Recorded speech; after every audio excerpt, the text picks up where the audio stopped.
Oh, hello, friends. Nick here. We're back with a dramatic reading of His Majesty's Dragon by Naomi Novik. And we are on to chapter 8. And man, it's been a long day here.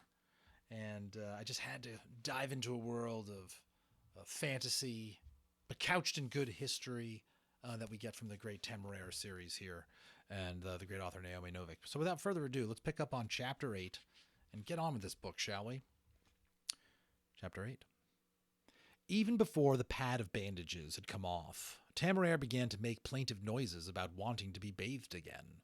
By the end of the week, the cuts were scabbed over and healing, and the surgeons gave grudging approval. Remember, Temeraire had been trying to carry a very large injured dragon in from the English coast, and that dragon, in its panic, had its claws had gripped onto Temeraire's back. Temeraire was under it, trying to hold it up, keep it aloft till he could get back to the covert, and so Temeraire took some battle damage and is now healing. Having rounded up what he already thought of as his cadets, Lawrence came out to the courtyard to take the waiting Temeraire down, and found him talking with the female Longwing for whose the formation they would be joining. "Does it hurt you when you spray? Does it hurt when you spray?" Temeraire was asking inquisitively. Lawrence could see that Temeraire was inspecting the pitted bone spurs on either side of her jaw, evidently where the acid was ejected. "No, I do not feel it in the least," Lily answered. "The spray will only come out if I am pointing my head down, so I do not splash myself either, although of course you must be careful to avoid it when we are in formation." The enormous wings were folded against her back, looking brown with the translucent folds of blue and orange overlapping each other. Only the black and white edges stood out against her sides. Her eyes were slit-pupilled, like Temeraire's, but orange-yellow, and the exposed bone spurs showing on either side of her jaw gave her a very savage appearance. But she stood with perfect patience while her ground crew scrambled over her, polishing and cleaning every scrap of harness with great attention. Captain Harcourt was walking back and forth around her and inspecting the work.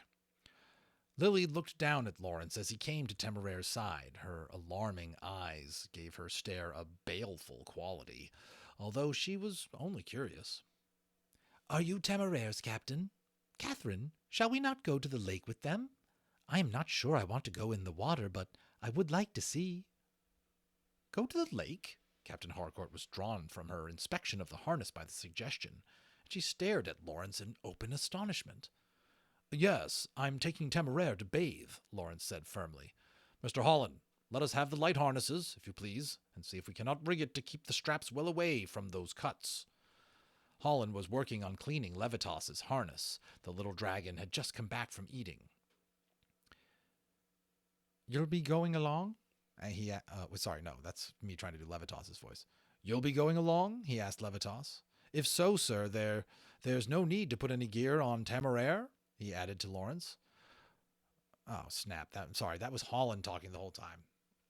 Again, long day. Thanks for bearing with me. Holland was working on cleaning Levitas's harness, we know that. The little dragon had just come back from eating. "You'll be going along?" he asked Levitas. "If so, sir, then maybe there's no need to put any gear on Temeraire," he added to Lawrence. I would like to, Levitas said, looking at Lawrence hopefully as if for permission. "Thank you, Levitas," Lawrence said, by way of an answer. "That will be an excellent solution. Gentlemen, Levitas will take you down again this time," he told the cadets. He had long since given up trying to alter his address on Roland's behalf, as if she seemed perfectly able to count herself included, regardless. Roland was the female cadet. It was easier to treat her just as the others. I'm sure that's probably what she would want. Would it be better to come up with a term that isn't just one, gender or the other? Yes, but I get it. Especially for the time and place. Fantasy time and place. "Temeraire, shall I ride with them, or will you carry me?" "I will carry you, of course," Temeraire said. Lawrence nodded. "Mr. Holland, are you otherwise occupied? Your assistance would be helpful, and Levitas can certainly manage you if Temeraire carries me." "Why, I would be happy, sir, but I haven't a harness," Holland said, eyeing Levitas with interest. "I've never been up before. I mean, not outside the ground crew rigging, that is. I suppose I can cobble something together out of a spare, though, if you give me a moment." While Holland was working on rigging himself out, Maximus descended into the courtyard, shaking the ground as he landed. "Are you ready?" he asked. "Oh, are you ready?" he asked Temeraire, looking pleased. Berkeley was on his back, along with a couple of midwingmen. "He has been moaning about it so long I've given in," Berkeley said in answer to Lawrence's amused and questioning look. "Damned foolish idea, if you ask me. Dragons swimming. Great nonsense." He thumped Maximus's shoulder affectionately, belying his words, meaning he didn't quite mean that, showing that his words weren't really genuine in terms of him being frustrated. "We are coming also," Lily said, and she and Captain Harcourt had held a quiet discussion while the rest of the party assembled, and now she lifted Captain Harcourt aboard onto her harness. Temeraire picked Lawrence up carefully. Despite the great talons, Lawrence had not the least concern. He was perfectly comfortable in the enclosure of the curving fingers. He could sit in the palm and be as protected as in a metal cage. Once down by the shore, only Temeraire went directly into the deep water and began to swim. Maximus came tentatively into the shallows, but went no further than he could stand, and Lily stood on the shore watching, nosing at the water, but not going in. Levitas, as was his habit, first wavered on the shore and then dashed out all at once, splashing and flapping wildly with his eyes tightly shut until he got out into the deeper water and began to paddle around enthusiastically. What a scene of the smallest dragon, the one that's obviously kind of the runt of the litter, not treated very well by his captain and stuff like that. We kind of feel bad for him, and just to see him having so much fun and coming to life in the water. "Do we need to go in with them?" "Do we need to go in with them?" one of Berkeley's midwingmen asked, with a certain tone of alarm. No, do not even contemplate it," Lawrence said. "This lake is run off from the mountain snows, and we would turn blue in a moment. But the swim will take away the worst of the dirt and blood from their feeding, and the rest will be much easier to clean once they've soaked a little." Lily said, listening to this, and very slowly crept out into the water. Oh, she likes that logic. "Are you quite sure it's not too cold for you, dearest?" Harcourt called after her. "I've never heard of a dragon catching an ague, but I suppose it's out of the question?" she said to Lawrence and Berkeley. "No, cold just wakes 'em up, unless it is freezing weather. That they don't care for," Berkeley said, then raised his voice to bellow. "Maximus, you great coward! Go in if you mean to. I'm not going to stand here all day." "I am not afraid," Maximus said indignantly, and lunged forward, sending out a great wave that briefly swamped Levitas and washed over Temeraire. Levitas came up with a splutter, and Temeraire snorted and ducked his head into the water to splash at Maximus. In a moment, the two were engaged in a royal battle that bid fair to make the lake look like the Atlantic in a full gale. So lots of splashing around and stuff. Levitas came fluttering out of the lake, dripping cold water onto all of the waiting aviators. Holland and the cadets set to wiping him down, and the little dragon said, "Oh, I do like swimming so. Thank you for letting me come again." "I do not see why you cannot come as often as you like," Lawrence said, glancing at Berkeley and Harcourt to see how they would take this. Neither of them seemed to give this the slightest thought, or to think of his interference officious. Lily had at last gone in deep enough to be mostly submerged, or at least as much as her natural buoyancy would allow. She stayed well away from the splashing pair of younger dragons and scrubbed at her own hide with the side of her head. She came out next, more interested in being washed than in the swimming, and rumbled in pleasure as she pointed out spots and had them carefully cleaned by Harcourt and the cadets. So she likes a little pampering. Who doesn't from time to time, am I right? Maximus and Temeraire finally had enough and came out to be wiped down as well. Maximus required all the exertions of Berkeley and his two grown midwingmen. Working on the delicate skin of Temeraire's face, while the cadet scrambled all over his back, Lawrence could not hide a smile at Berkeley's grumbling over his dragon's size. He stepped back from his work a moment to simply enjoy the scene. Temeraire was speaking with the other dragons freely, his eyes bright and his head held proudly, with no more signs of self-doubt. And even if this strange mixed company was not anything Lawrence would once have sought out for himself, the easy camaraderie warmed him through. He was conscious of having proven himself and having helped Temeraire to do the same, and of the deep satisfaction of having found a true and worthy place for the both of them. Have you ever had that feeling of finally mixing in or belonging? I'm sure we all have in our lives, but maybe it's happened to you rather recently.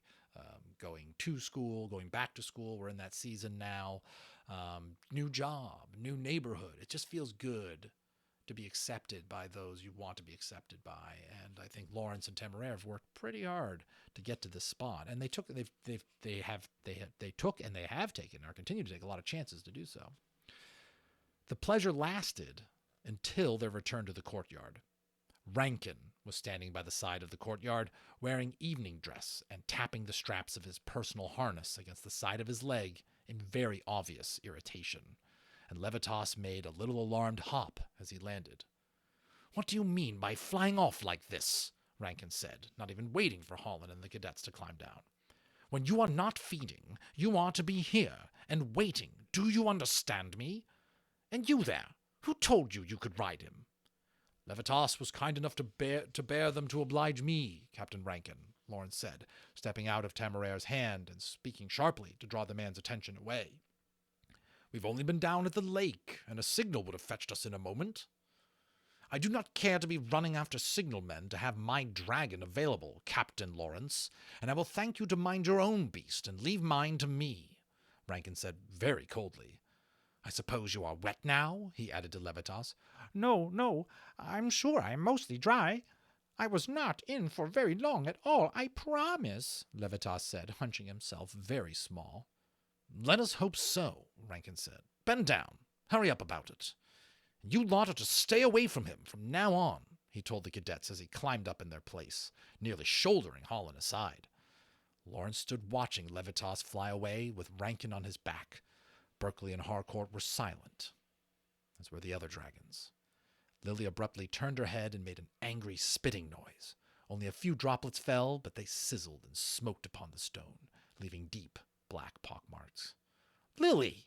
Captain Harcourt said, but there was a quality of relief in her voice at the break in the silence. "Pray bring some harness oil, Peck," she said to one of her ground crewmen, climbing down. She poured it liberally over the acid droplets until the smoke ceased rising. Harness oil, I guess, kind of waters it down or dilutes it. "There, cover it with some sand, and tomorrow it should be safe to wash." Lawrence was also glad for the small distraction. He did not immediately trust himself to speak. Temeraire nuzzled him gently, and the cadets looked at him in worry. "I oughtn't ever have to have ever suggested it, sir," Holland said. "I'm sure I beg your pardon, and Captain Rankin's."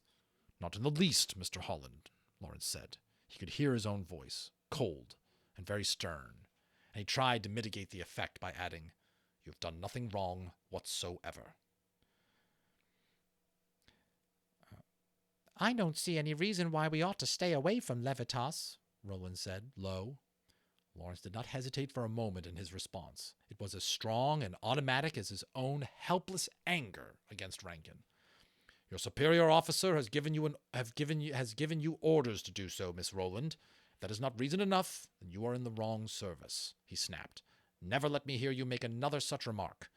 Take the linens back to the laundry at once, if you please. You will pardon me, gentlemen," he added to the others. "I will go for a walk before supper." Temeraire was too large to successfully creep after him, so the dragon resorted instead to flying past and waiting for him in the first small clearing along his path. Lawrence had thought he wanted to be alone, but he found he was very glad to come into the dragon's encircling forearms and lean upon his warm bulk, listening to the almost musical thrumming of his heart and the steady reverberation of his breathing. The anger slipped away, but it left misery in its place. He would have desperately liked to call Ranken out. "I do not know why Levitas endures it. Even if he is small, he is still much bigger than Ranken," Temeraire said eventually. "Why do you endure it when I ask you to put on a harness and perform some dangerous maneuver?" Lawrence said. "It is his duty, and it is his habit. From the shell he has been raised to obey, and has suffered such treatment. He likely does not contemplate any alternative." "But he sees you and the other captains. No one else is treated so," Temeraire said. He flexed his claws. They dug furrows into the ground. I do not obey you because it is a habit, and I cannot think for myself. I do it because I know you are worthy of being obeyed. You would never treat me unkindly, and you would not ask me to do something dangerous or unpleasant without cause. No, not without cause, Lawrence said. But we are in a hard service, my dear. We must sometimes be willing to bear a great deal. He hesitated, and then added gently, I've been meaning to speak to you about it, Temeraire. You must promise me in future not to place my life above that of so many others. If you remember, Lawrence was trying to fix a strap that had snapped when that previous dragon I told you they were rescuing it flexed his claws. He ripped the strap so that the whole entire harness was about to come off of Temeraire, along with all the crew and perhaps Lawrence with it. And Lawrence had made a kind of a daring save to fix the harness, and Temeraire could see he was slipping off the harness, was going to fall to the ground. Temeraire was willing to let the dragon and the crew that was on the dragon he was supposed to be saving, he was about to let everything fall in order to save Lawrence. And Lawrence is saying that scared him and worried him, that trying to tell him not to do that, to place Lawrence's life above another dragon or the greater core and things like that. You must surely see that Victoriatus is far more necessary to the core than I could ever be, even if there were not his crew to consider also. You should never have contemplated risking their lives to save mine. Temeraire curled more closely around him. No, Lawrence, I cannot promise such a thing, he said. I am sorry, but I will not lie to you. I could not have let you fall. You may value their lives above your own. I cannot do so, for to me you are worth far more than all of them. I will not obey you in such a case, and as for duty, I do not care for the notion a great deal, the more I see of it. Lawrence was not sure how to answer this. He could not deny that he was touched by the degree to which Temeraire valued him. Yet it was also alarming to have the dragon express so plainly that he would follow orders or not, as his own judgment decreed. Lawrence trusted that judgment a great deal, but he felt again that he had made an inadequate effort to teach Temeraire the value of discipline and duty. I wish I knew how to explain it to you properly, he said a little despairingly. Perhaps I will try and find you some books on the subject. I suppose, Temeraire said, for once dubious about reading something, I do not think anything would persuade me to behave differently. In any case, I would much rather just avoid it ever happening again. It was very dreadful, and I was afraid I might not be able to catch you. Lawrence could smile at this. On that point, at least, we are agreed, and I will gladly promise you to do my best to avoid any repetition. So I will stop there. Got to head downstairs for the kiddos, but trying to always make some time to keep the book moving through here. Appreciate that there isn't a lot of this content out on YouTube. And I thought this book is fantastic, and surely more people had heard of it or read it and things like that. So let's spread the joy of the Temeraire series out there. Please subscribe, comment, share it out with somebody if you'd like. We're going to keep plowing through this book. Every week I will release a minimum of one recording of the book until it's finished, now that the audience has spoken and they want this to be one of the books I'm going to go through and finish. All right, more to come. Thanks again for all the support. We'll see you on the next one.